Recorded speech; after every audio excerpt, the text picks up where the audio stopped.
Góðir Íslendingar, það birti upp og á þessum fallega degi langar okkur að minnast fósturjarðarinnar og biðjum ykkur að taka undir fjórfalt húrra, Ísland lifi, húrra, húrra, húrra, húrra!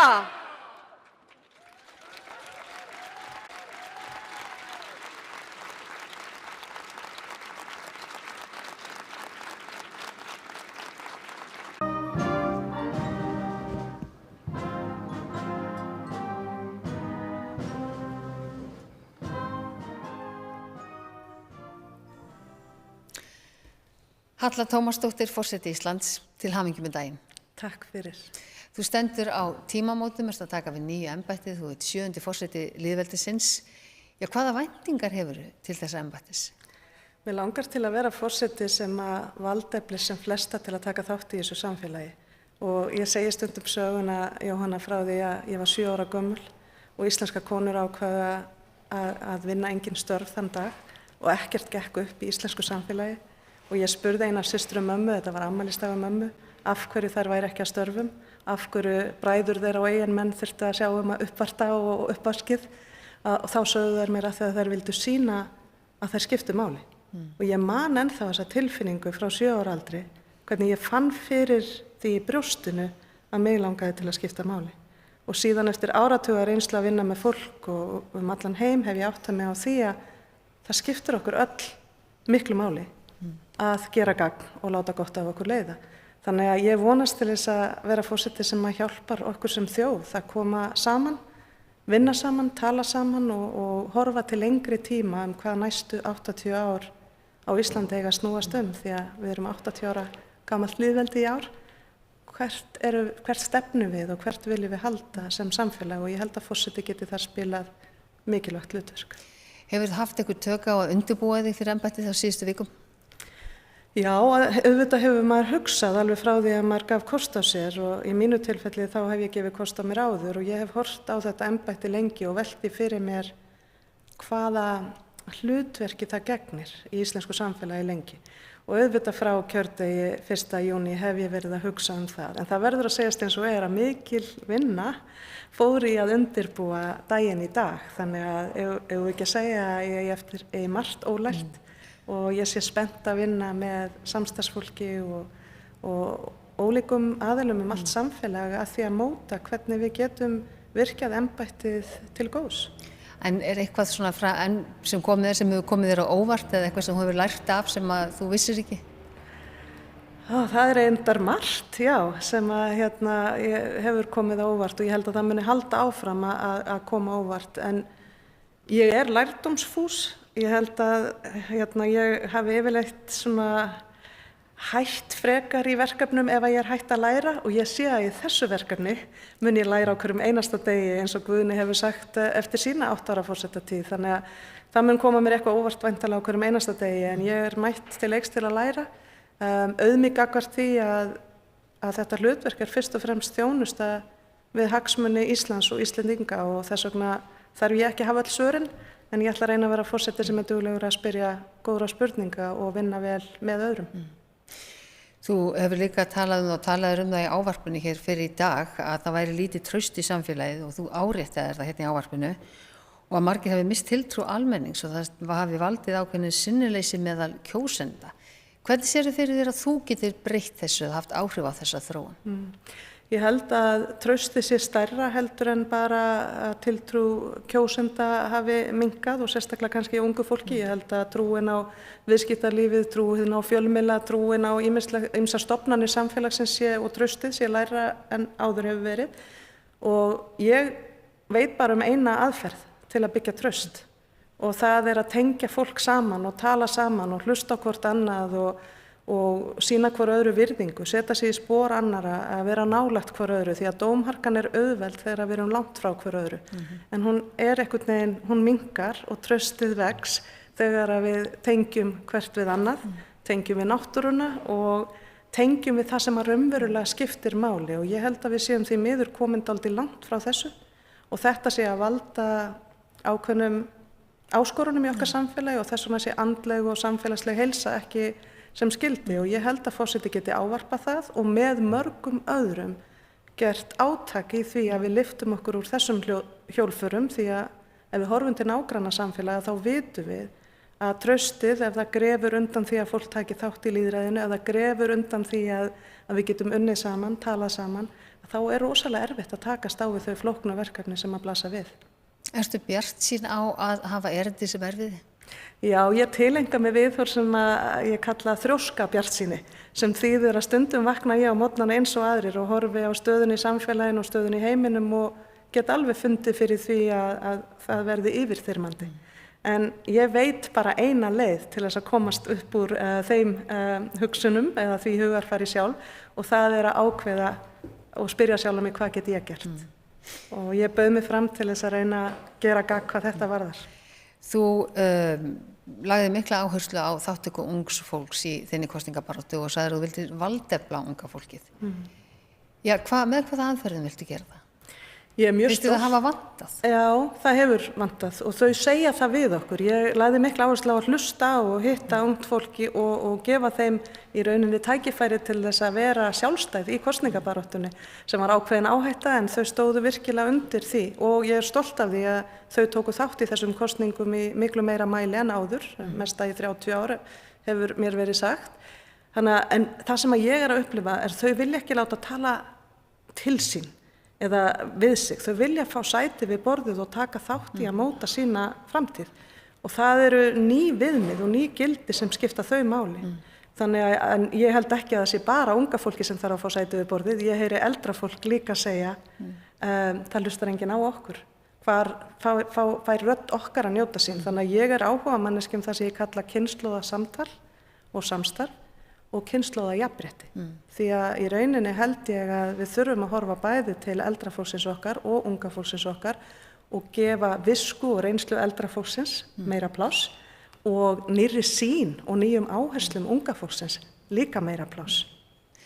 Við ætlum kannski að spyrja það út í alþjóðavettvang. Þú varst í viðtal á CNN daginn einmitt stöðuna í stjórnmálum í Bandaríkjunum.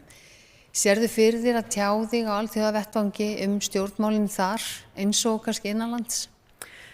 Sko, ég er ekki stjórnmálamaður en ég vil óhækað tala fyrir nýrri nálgun á hvernig við vinnum í samfélagi þar sem er lítið traust, hvort sem það er hér heima eða heiman.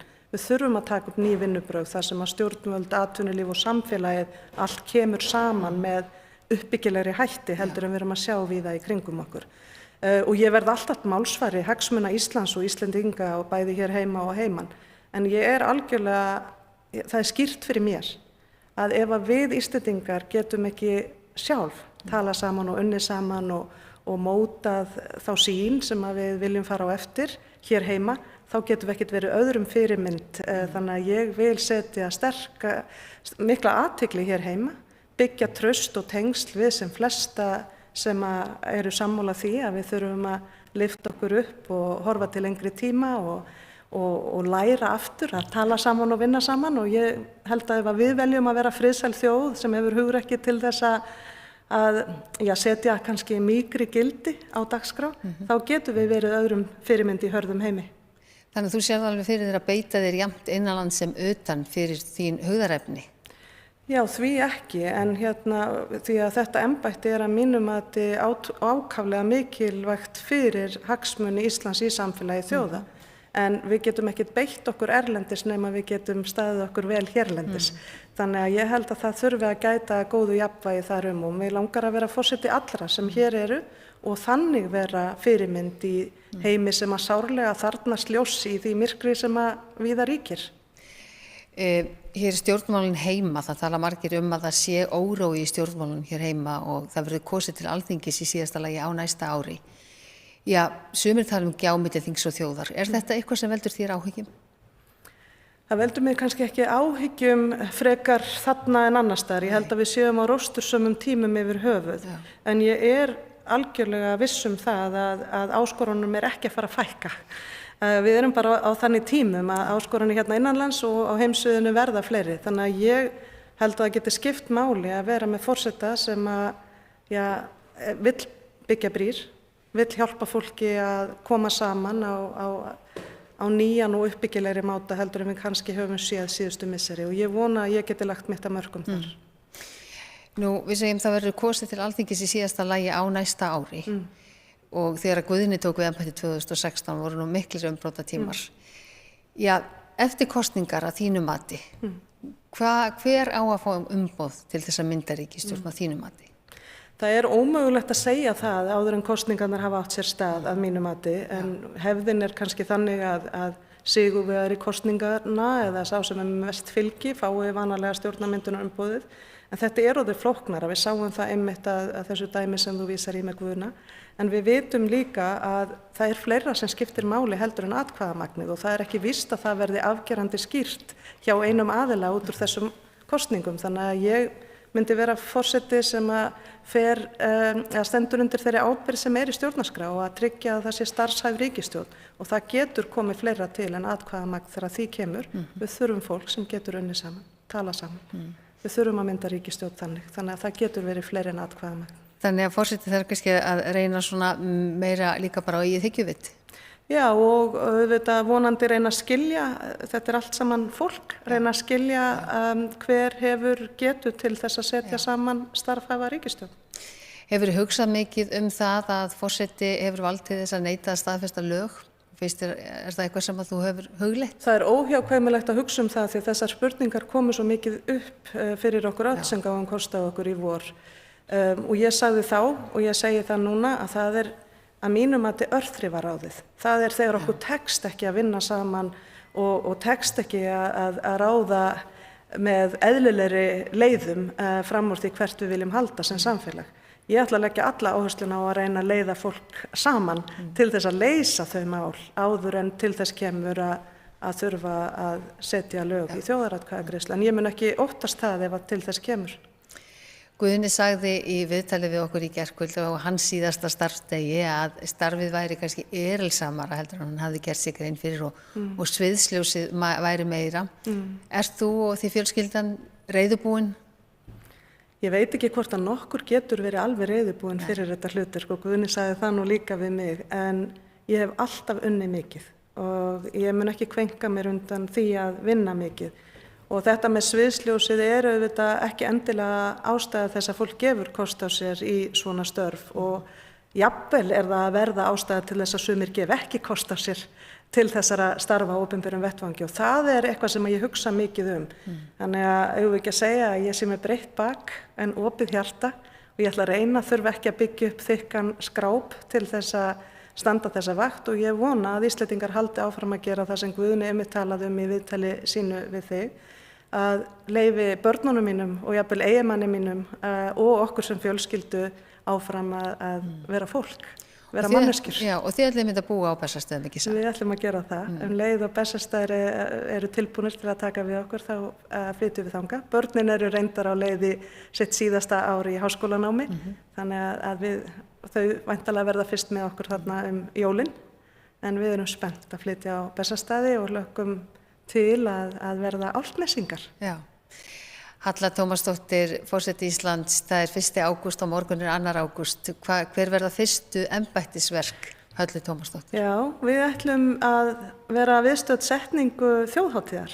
Hún er sett í 150. sinn og þjóðhátíð var haldin fyrst þegar voru 1000 ár frá því að byggð hófst á Íslandi árið 1874 og þá var hún flakkað hún víða land en hefur nú lengi verið í Vestmannaeyjum og þar koma kynslóðirnar saman sem að mér finnst eitthvað alveg einstaklega sérstakt og mikilvægt. Þannig að við ætlum að vera viðstödd setningu og kvöldið ætlum við í Borgarnes þar sem úrlingalandsmótið verður sett og þar koma einmitt kynslóðirnar líka saman til að huga að heilbrigði líkama og sálar og þannig að það eru 2 embættisverk morgundagsins að gera það sem ég sagðist alltaf ætla að gera, að reyna að hitta fyrir, hlusta á og styðja við ungt fólk og samtal og samvinnu á milli kynslóða.